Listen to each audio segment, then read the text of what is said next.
This is CGTN, China Global Television Network.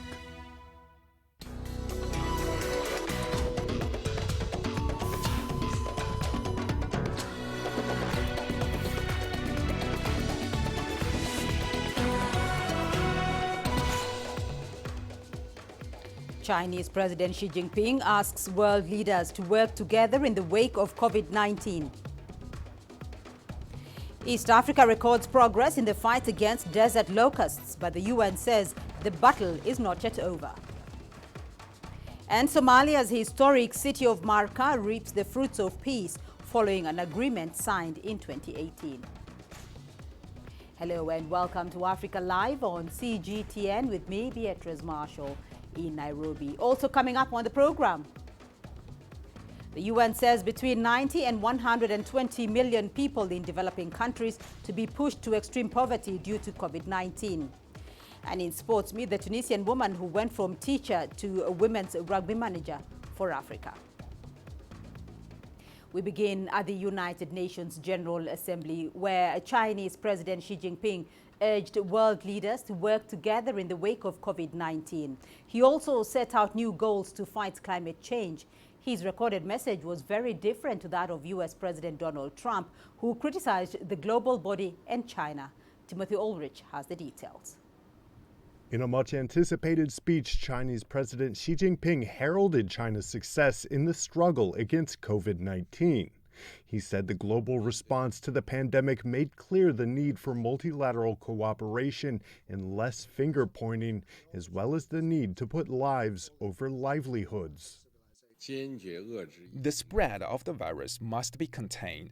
Facing the virus, we should enhance solidarity and overcome this together. We should follow the guidance of science, give full play to the leading role of the World Health Organization, and launch a joint international response to beat this pandemic. Any attempt to politicize the issue or any stigmatization must be rejected. President Xi renewed China's pledge that any vaccine developed by the country would be a global asset available to any nation, especially developing ones. Xi also stressed China's economic recovery and called on the world to use this crisis to make progress toward a global green economy.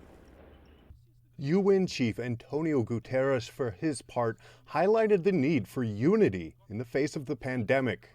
COVID-19 is not only a wake-up call, it's a dress rehearsal for the world of challenges to come. We must move forward with humility, recognizing that the microscopic virus has brought the world to its knees, and we must be united. We have seen when countries go in their own direction, the virus goes in every direction. U.S. President Donald Trump weighed in on the issue. As deaths from COVID-19 in the U.S. surpassed 200,000, Donald Trump continued to blame China for the spread of the virus in America. President Xi reiterated China's adherence to multilateral trading norms as laid down by the World Trade Organization and said great powers should assume greater responsibilities. We will never seek hegemony, expansion, or sphere of influence. We have no intention to fight either a Cold War or a hot war with any country. China will continue to narrow differences and resolve disputes with others through dialogue and negotiation. We aim to foster, over time, a new development paradigm with domestic circulations as the mainstay, and domestic and international circulations reinforcing each other. Climate change was another focus of his speech. China will scale up its intended nationally determined contributions by adopting more vigorous policies and measures. We aim to have CO2 emissions peak before 2030 and achieve carbon neutrality before 2060. The announcement is a significant step for the world's biggest emitter of greenhouse gases. It also presents a different view from Trump's. The U.S. president has referred to climate change as a hoax. He pulled the U.S. out of the Paris Pact in 2017 and called the agreement, with nearly 200 signatories, a one-sided deal. Timothy Ulrich, CGTN. Well, China has rejected the accusations leveled against Beijing by the United States during the UN General Assembly session. China strongly opposes the U.S. move of using the UN platform to make groundless accusations against Beijing. Washington did that for political reasons and by ignoring the facts and fabricating lies. Once again, unilateralism and bullying are proved to be the most serious threats facing the world. We advise the U.S. to stop playing political games, abandon unilateralism, and carry out its international duties. The spokesperson claims China's response to COVID-19 was quick, transparent, and efficient. He added, by accusing China, Washington is trying to shift the blame from its own mishandling of the pandemic. Wang also pointed out that China has achieved its 2020 climate action target ahead of schedule. Chinese President Xi Jinping delivered a speech at the 75th anniversary of the founding of the United Nations, stating that the United Nations should uphold justice, enforce the rule of law, promote cooperation, and focus on action. Usman Sariki, a senior Nigerian diplomat, says that President Xi's proposal has a guiding significance for the United Nations and should be valued by all countries. His Excellency President Xi mentioned the revolutions going on in the world in terms of science and technology, advancement of the human race, and how economies have transformed the world. Now, within that observation, he has actually, expounded 4 principles, which should be, I think, the underpinning principles of multilateralism and the work of the United Nations. The 4th principle he expounded was actually real action. That is, to show commitment, to show determination and the political will to translate expectations and aspirations into practical work in areas like combating epidemics and pandemics, in areas like combating climate change, in areas like combating poverty, terrorism, and so forth. So I was very impressed by these 4 principles that he mentioned, which I think should guide the relationship between and among nations, and to which we should pay very careful attention. The voice of China matters considerably in international affairs, particularly in the United Nations. The principles pursued by China in the United Nations is conducive to the maintenance of international peace and also towards sustainable development and cooperation between and among nations. In his speech, President Xi also asked world leaders to assist developing countries, especially those in Africa, to cope with the effects of COVID-19. Facing the virus, we should show concern for and accommodate the need of developing countries, especially African countries. The international community needs to take timely and robust measures in such fields as debt relief and international assistance, ensure the implementation of the 2030 Agenda for Sustainable Development, and help these countries overcome their difficulties. Let's now get you more on this. We earlier spoke to Dr. Hassan Kaneje. He's the director of the Horn International Institute of Strategic Studies in Kenya. He starts by assessing the assistance offered to Africa so far during the coronavirus pandemic. While Africa's economic future depends on the level of investment and trade that's going to do with the rest of the world, debt relief is something that is critical, especially for now. Now, in recent months, especially with the global pandemic, international assistance has played a critical role in giving African countries some minimum capacities to address the pandemic. And China has taken up a role that was traditionally played by the transatlantic alliance of the United States and Europe. Now, I think it's important to recognize that it is important to be a brother's keeper when it comes to relations with Africa, not just in good times, but especially in bad times when both China and Africa are facing a common challenge of COVID-19. I think China recognizes that globalization is a fact of life that we cannot escape, and that while all of us have enjoyed the benefits of globalization, we have to be prepared to work together, especially when it comes to confronting it. And that is why multilateralism is the future of global diplomacy. Egyptian President Abdel Fattah el-Sisi says his country is keen on supporting Libya to get rid of armed militias and terrorist organizations. Speaking during his address at the annual United Nations General Assembly, President el-Sisi says his nation is also pushing to end what he terms as the blatant interference of some regional parties who have planted foreign fighters for their own interests. He insisted that Egypt is opposed to any military moves on the cities of Sirte and Gifra, while warning that the Libyan conflict could have regional ramifications. The ramifications of the ongoing crisis are not only confined to Libya, but might spill over to affect security in neighboring countries and affect international stability.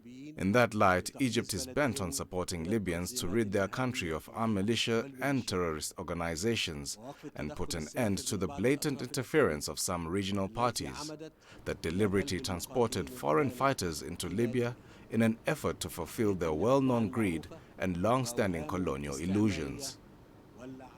Meanwhile, Turkish President Recep Tayyip Erdogan says a lasting solution for Libya lies in a politically driven move that is inclusive. Turkey has been the only country to give a concrete response to provide support to the call for help of the legitimate government of Libya.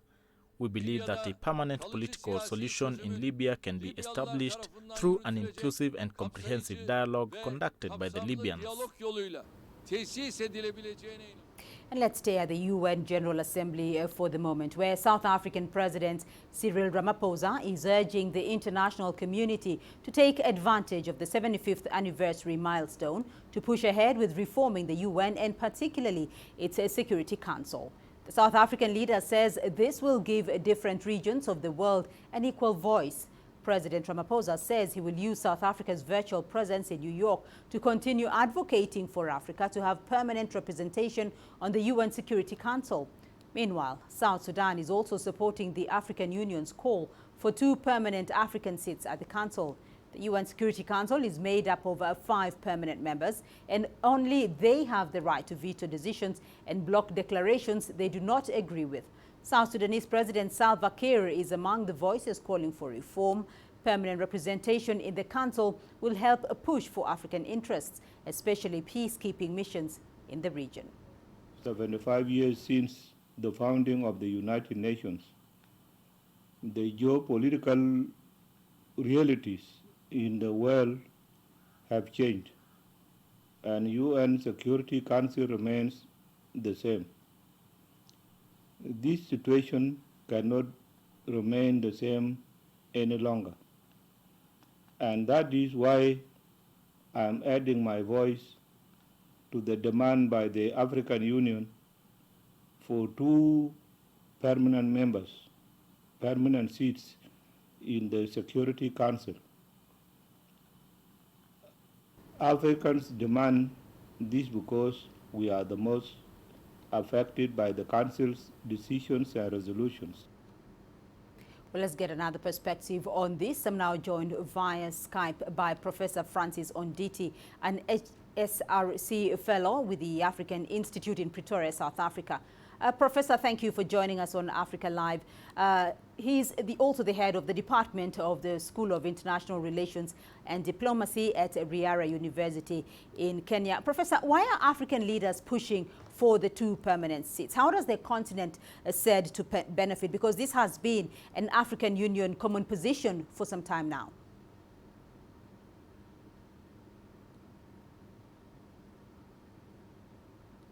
Thank you, Beatrice. I think for us to appreciate why the African countries or the leadership is pushing for the permanent membership at the United Nations Security Council, one is that the African member state forms 28% of the United Nations membership.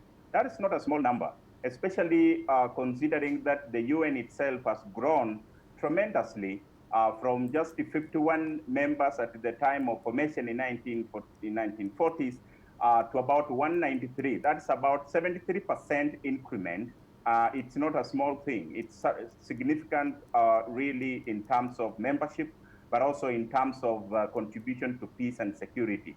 But another thing that is important why membership of the United Nations should should comprise the African state.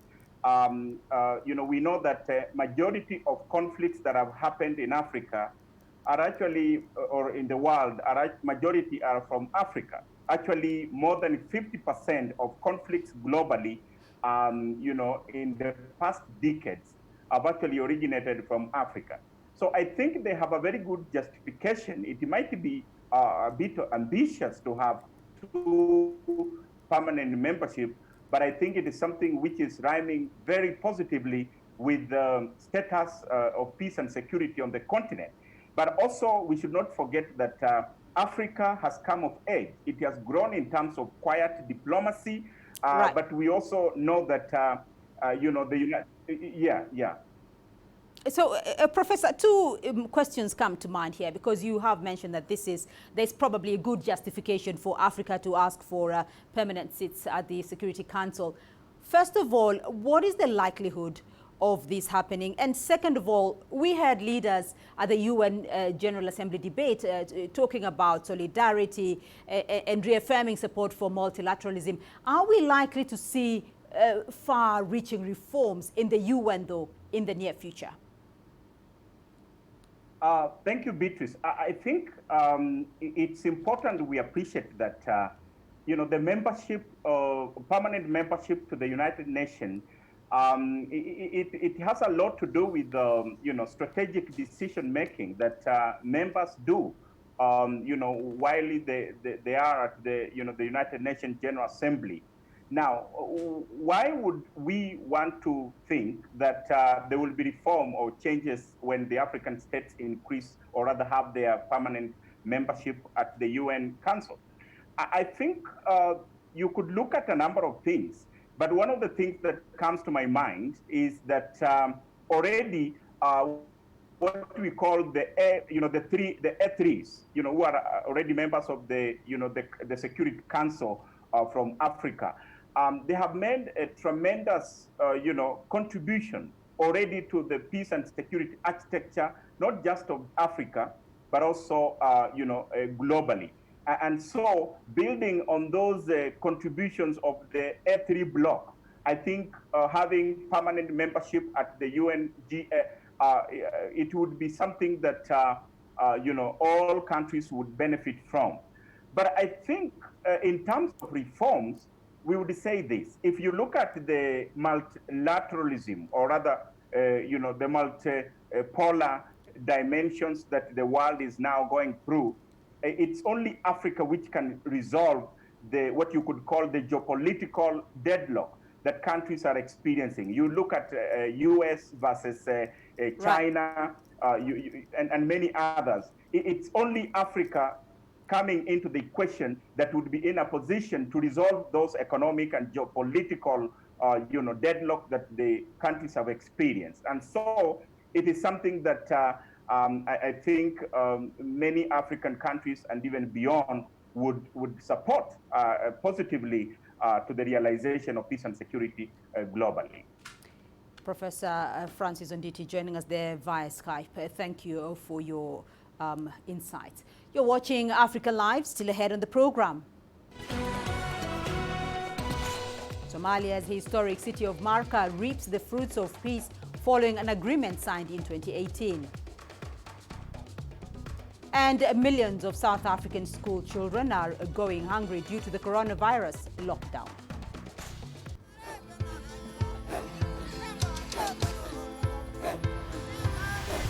Africa is a continent of diversity, with varied climates and enchanting geography, and a people so distinct, but with a shared enduring spirit. We are at the heart of the continent to bring you the untold stories. Let's have a look. We celebrate Africa as it shapes its own destiny. Tunis, Cairo, Juba, Johannesburg, Ethiopia, Tanzania. Africa Live. Find your voice.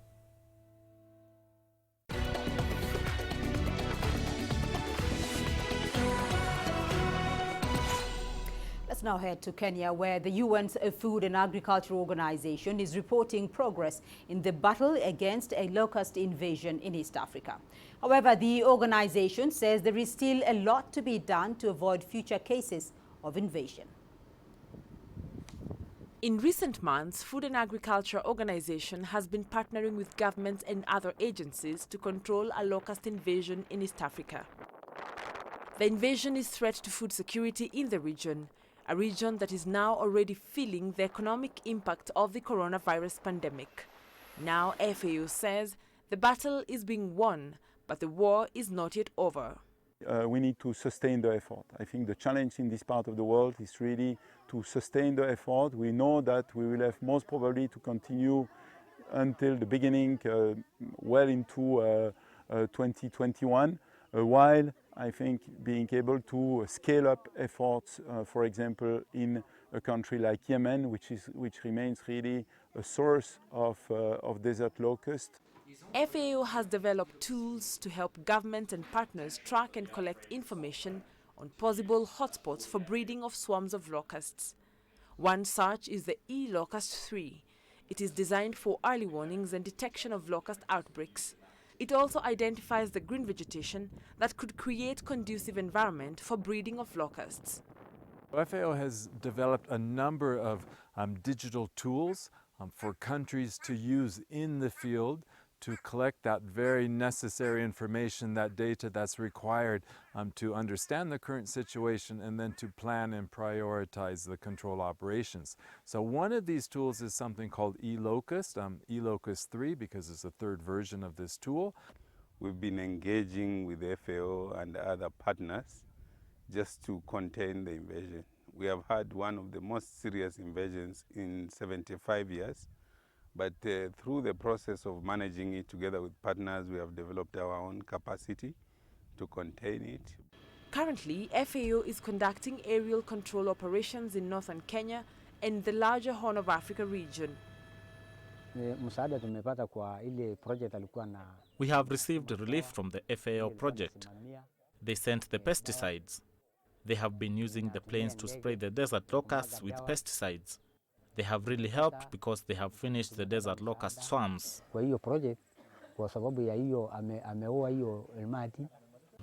However, the UN body is warning that some climatic conditions in Somalia and Ethiopia could provide perfect conditions for summer breeding of the destructive pests. The organization is calling for more surveillance and economic safety nets for affected local communities. The innovative tool was designed to improve early warnings by enabling rapid detection of desert locust outbreaks and the green vegetation that is likely to become sites of locust infestations. Wanja Mungai, CGTN. In early 2012, heavy fighting broke out in the historic coastal city of Marka in Somalia's Lower Shabelle region. The violence raged on for years, uprooting thousands of people from their homes and farmlands. However, through the intervention of clan elders and backing from the government, the community and surrounding areas are now enjoying the fruits of peace. This followed a 2018 peace agreement signed by representatives from warring subclans. The Haba Gidir and Biomal subclans are the two main communities living in Marka. Marka is about 90 kilometers south of the Somali capital, Mogadishu. Conflict between the two clans began over control of the rich agricultural land in the region. The Biomal believed that they were the owners of this land and that the Haba Gidir had no right to live here. Dozens were believed to have been killed during the fighting that went on for 6 years. Many, including women and children, were forced to flee the area, fearing for their lives and property. Schools were closed as parents feared sending their children out. Homes were deserted, and there were no medical facilities. As women of the Lower Shabelle region, we have gone through really tough times. We have lost our sons and husbands in these conflicts and wars. There was an incident where a pregnant woman gave birth under a tree and bled to death due to lack of medical services. After a few years of fighting, views over the conflict gradually began to soften. We realized we were fighting over nothing. We agreed as elders to first reconcile amongst ourselves before trying to end the conflict. We agreed on 3 resolutions: a cessation of hostilities, the holding of a more inclusive peace conference in Marca with the support of the federal government and international partners, and integrating the sub-clan militias into the government forces.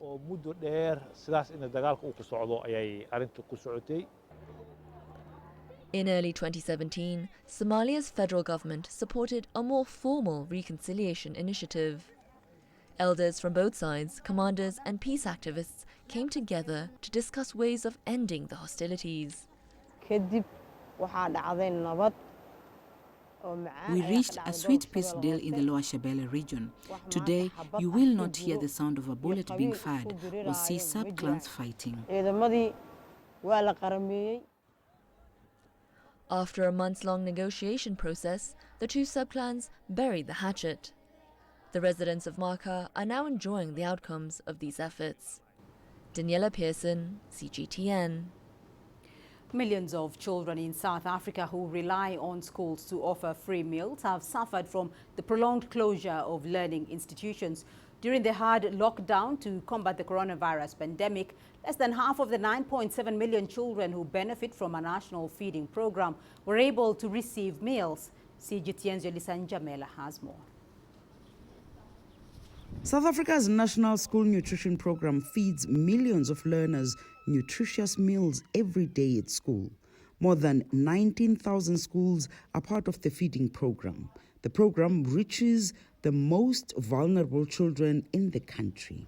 The program tries to combat malnutrition, reduce hunger, and improve school attendance. Sifako Makhato Primary School in the capital Pretoria is one of the beneficiaries. The circumstances the children are coming from are not the best of them all. They come from the squatter camps, 95% of them. For some of them, it's the first meal and the last meal with lunch. Their parents are not even home, and who has cooked a meal at 6 o'clock? They reach the school at 7 and they know they're going to eat a decent meal. Teachers here attest to the fact that the nutrition program helps to improve the children's ability to learn. Before they eat, you'll find some sleeping in the classroom, and when you ask them, they'll tell Ma'am, I'm hungry, I didn't eat anything. So you could tell that the learner cannot concentrate while hungry with an empty stomach. You know what I mean? So, and then after, when we serve them the meal, you could tell the learner can play, the learner can participate in the classroom. You feel happy for? I feel so happy. I feel happy all the time when I see the huge difference the meals make. These children would not be able to learn if this feeding scheme was not available, or even be able to have a meal at all. But for a couple of months, the school nutrition program could not operate. The feeding scheme came to a complete halt at the end of March when government introduced the strict lockdown. That meant millions of children had to go without their free daily nutritional meal. With the COVID-19, we faced a situation where we're not able to feed because of the hard lockdown, which restricted movement in the country. But we tried to keep on feeding in some parts, but it was difficult because the infrastructure for school feeding is here in the school, and we've never had to feed from elsewhere before. In an effort to increase the number of learners receiving meals, the Basic Education Department is devising other means. They also prepare food parcels for those parents whose children are not here, but we knew that they were beneficiaries of the program. So we asked them to come collect and take home. And when we do that, the food doesn't just benefit the child, it benefits the entire family. The National Nutrition Program is widely celebrated as one of the government's most effective pro-poor interventions for its impressive scope. Yolisan Jamela for CGTN in Pretoria, South Africa. In Egypt, the Welcome Back to School fair has kicked off in Cairo. This year, about 500 companies are showcasing products to help parents prepare their children who are returning to class. This expo is the first major public event approved by authorities since the start of the COVID-19 pandemic. CGTN's Yasser Hakim brings us the details.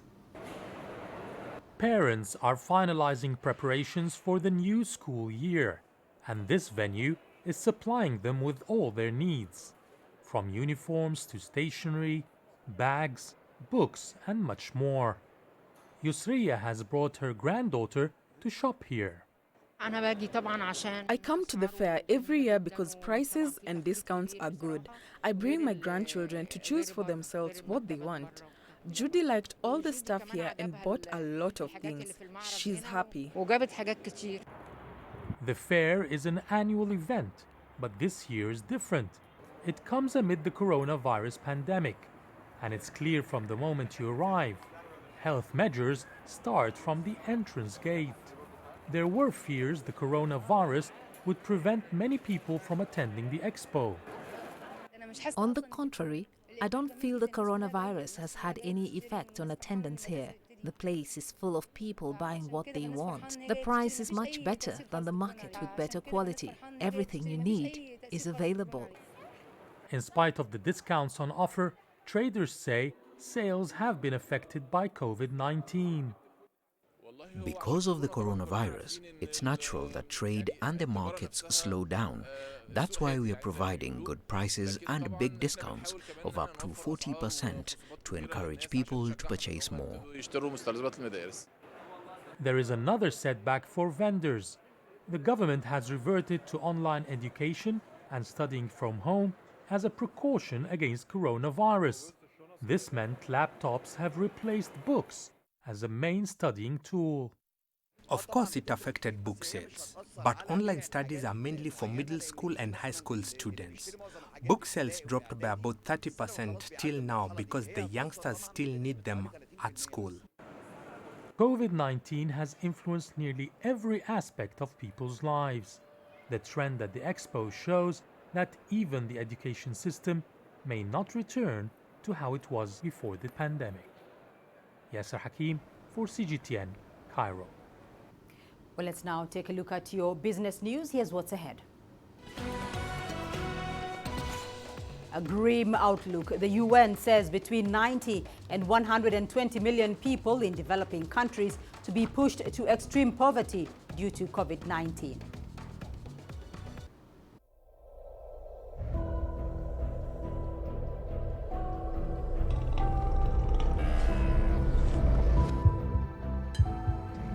Taken me completely out of my depth, but at the same time it's exciting.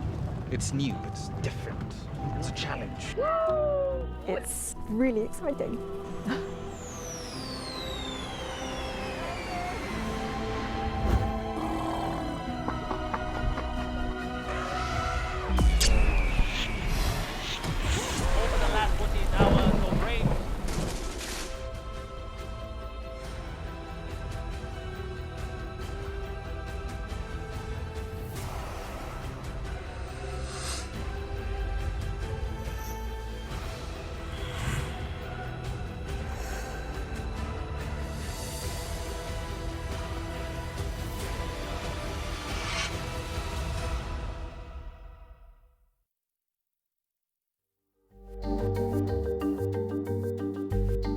Africa Live. Find your voice.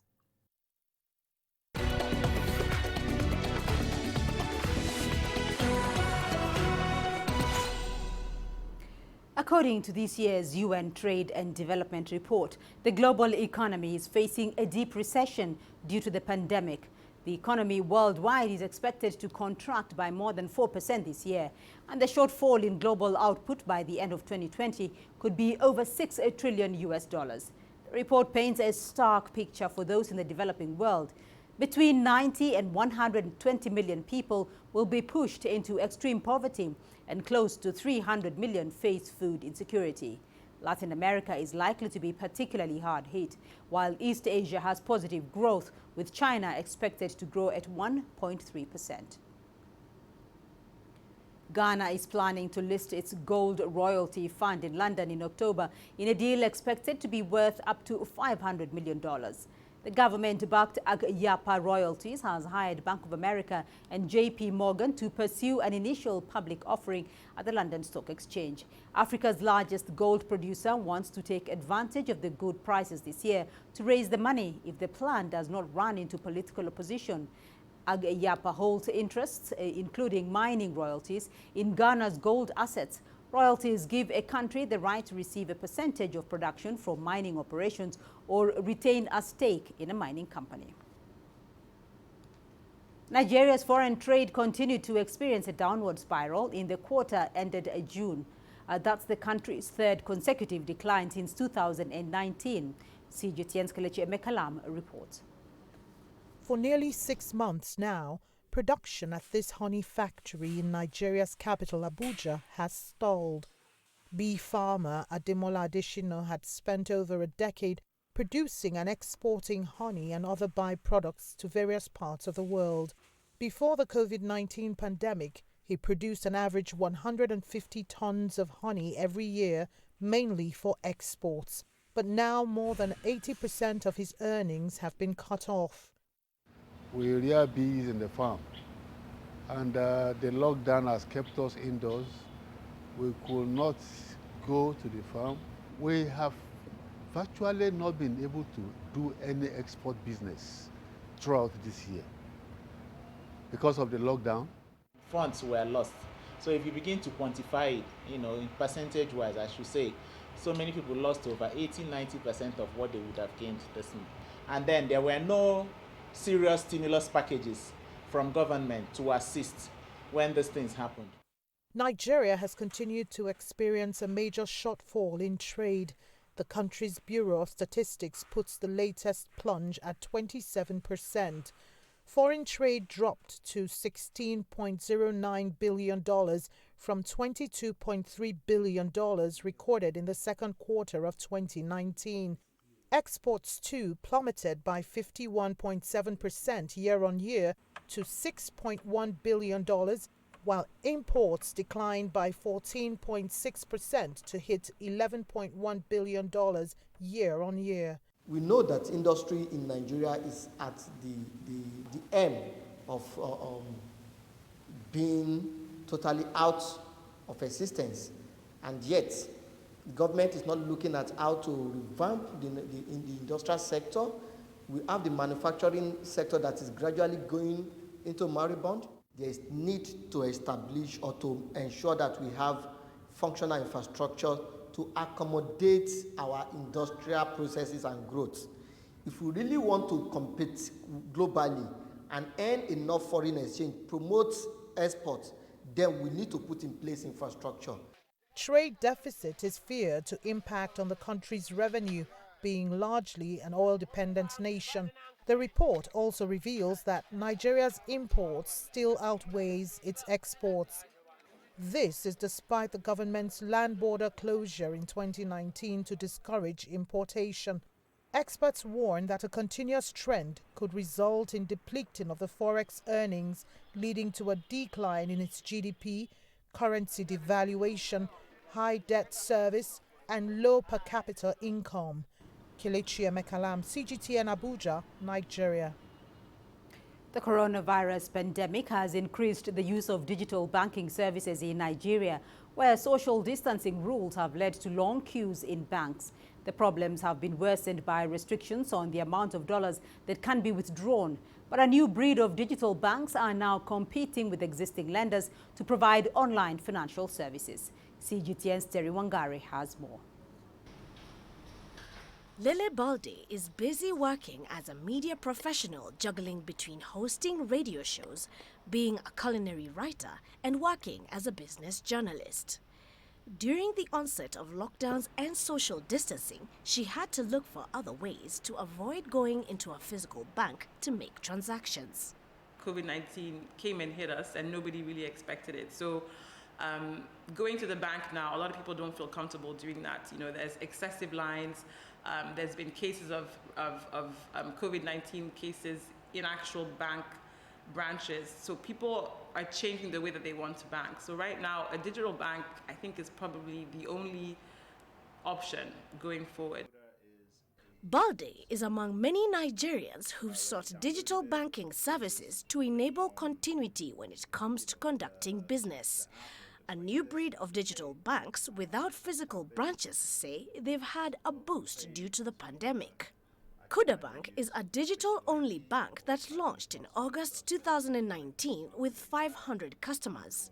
Since the lockdown was enforced in March, the bank says it's tripled its daily adoption of customers in the West African country's main cities, Lagos and Abuja. We opened more accounts in April than we did in January, February, March put together. And we have seen sort of a sustained growth from that April. So, I mean, it's very positive, and we expect the growth to remain. This has pushed many traditional Nigerian banks into digitalization in a bid to attract more deposits. After all, interest fees make up around 70% of banks' total income. Despite the competition, these digital banks need to collaborate with traditional banks for the use of cash machines. But the places where we're going to collaborate, because they have an existing infrastructure. We don't have any. We don't have that. If, for example, let me use ATMs, for example. So my customers have to access cash once in a while. So my customers will use other banks' ATMs. Some analysts say that digitalization was well on its way to a peak before the pandemic. It was just a matter of time that the so-called new generation banks end up being the real banks. So that's also, what is likely to happen. But like I said, it's not going to be that simple because the traditional banks are also investing a lot in digital. So it's going to be an interesting space to watch in the next few years. Digitalization in banking has changed banks' business model in the West African country. And with more people opting for digital banking services, traditional banks need to rethink their strategies in order to stay in business. Times are changing, and so should they. Terry Wangari, CGTN. The South Sudanese government is struggling to pay its employees as the country's dire economic situation worsens and soaring inflation. Civil servants have gone without pay for months after a plunge in crude prices. That drop was due to the outbreak of COVID-19 and long years of civil war in the country. CGTN's Patrick Oyet reports. Lucy Nathaniel is a government employee. She says her monthly salary used to be equivalent to $500, but inflation means her salary is now worth $5, and she hasn't been paid since March. And when you look around the country or in the town, people look all sick. It's not really the sickness, but we are suffering, we are hungry. One per day cannot really manage our situation. When you have the tea, at times we sleep with the tea. When we have that one passion per day, it is very little, which is not enough even to make one sleep well. Many civil servants are now abandoning government jobs. Some are riding motorcycle taxis, locally known as boda, but that business is also not doing well since fuel prices have risen due to the devaluation of the local currency. We are suffering a lot. Our government should do something to reduce the dollar rate against the local currency. Prices are increasing every hour because of the dollar rate. Now you get something at a certain price. After 2 hours, a different price. We cannot even have a proper meal. The government says more than 19 revenue-generating institutions are yet to remit money to the National Revenue Authority, money the government relies on to pay civil servants' salaries. South Sudan's government says it is looking for loans, but it is being accused of lack of financial transparency by the World Bank. That makes it difficult to secure the funds to try and stabilize the economy.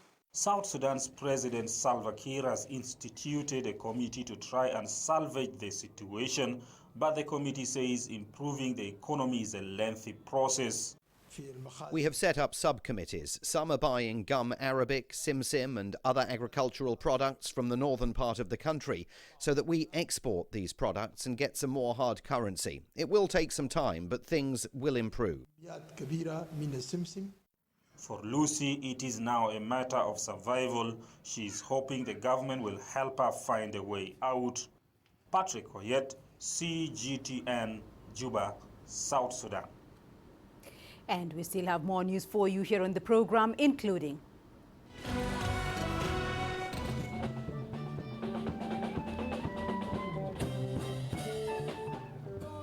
a jazz band encourages South Sudanese people to embrace a life full of peaceful coexistence. Africa Live. Find your voice.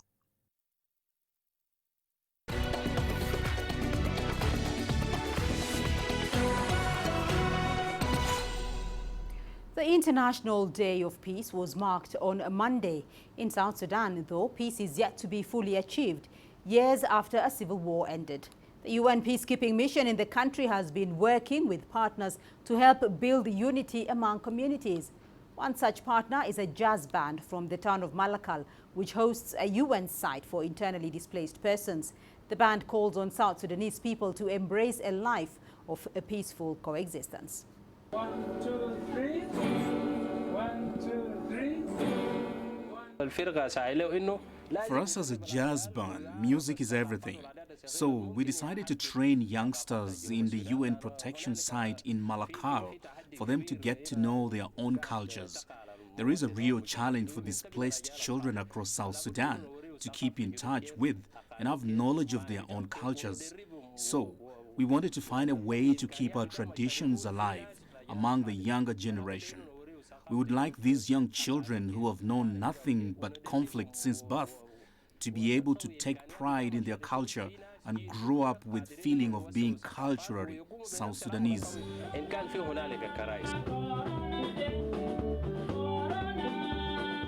As a jazz band, we have played in many places across Malakal and collaborate with other artists as well as with UN humanitarian partners to engage in building peace among local communities. Our aim is to widen public participation in cultural activities, encourage social interaction and peaceful coexistence among all communities in Malakal, not just displaced people.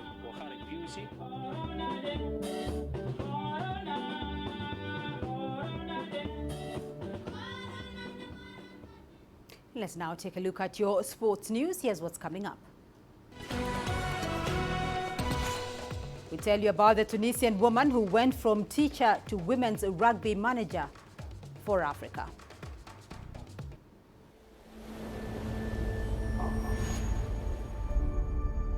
How would you create your legend? On the fields, on the tracks, in the arenas of Africa. Were you born to be a player? Could this moment be yours?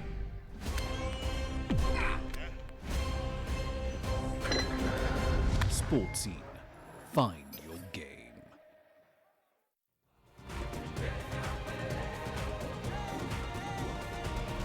Africa Live. Find your voice.